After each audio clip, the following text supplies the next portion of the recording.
دا چې دا روډ دلته له موږ را انټر شو، دا مخامخ دلته کې علي کرم الله وجهه هغه جومات دی او نبي علیه السلام چې هغه طرف ته دی، مطلب دې سایډ ته رایټ طرف ته چې ټرن شي دلته کې هغه جومات دی. دا په دې ځای کې را دننه شو. دا کورونه تاسو ګورئ، دا ټول چې دي دلته کې صحابه کرامو کورونه وو، که نه کچه کچه کورونه واړه واړه، دا ټول کورونه وو. مطلب دا پوره بستي وه، طایف هغه بستي چې کومه زړه اولډ طایف هغه دا یو دلته کې. دا اوس موږ روان یو، دا اوس موږ هغې ځای ته روان یو چې کوم ځای کې نبي علیه الصلاة والسلام باندې مطلب طایف خلکو کاڼي ویشتي وو که نه، نبي علیه السلام چې دی نو هغه زخمي شوی او هغې باندې څه ته وایي بیا چې کوم باغ کې پناه اخیستې وه، کوم کور کې کوشش به کوو چې هغه هم وګورو. ښه دا هغه سپاټ دی، دا هغه آرچ همدا د نبي علیه السلام د زمانې هماغه زوړ دغه دی.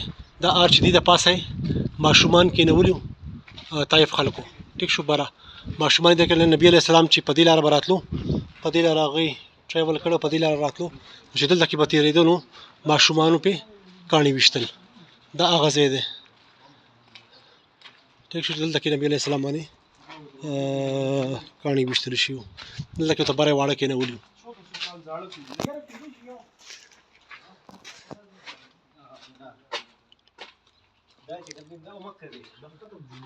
دا بره چت هماغه زوړ دی که نه؟ ښه مکه زوړ.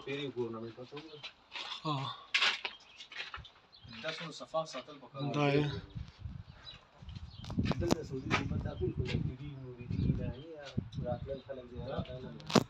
دا هغه زوړ کور، بس دغه یو پکې پاتې دی، چا پراپرټي به وي بس هغه پرېښوده دی، هغه نه دی چې نور ټول پې کورونه جوړ کړي.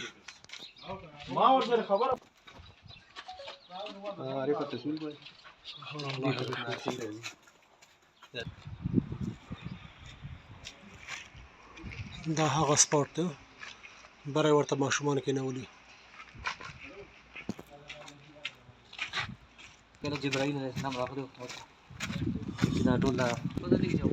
دا هغه ټول کچه آبادۍ دي جي.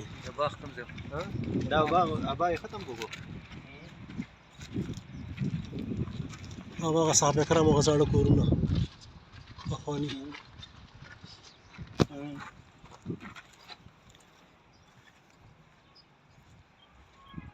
کور مونږ وکتو د هغې بیک سایډ دا ټول کوم یو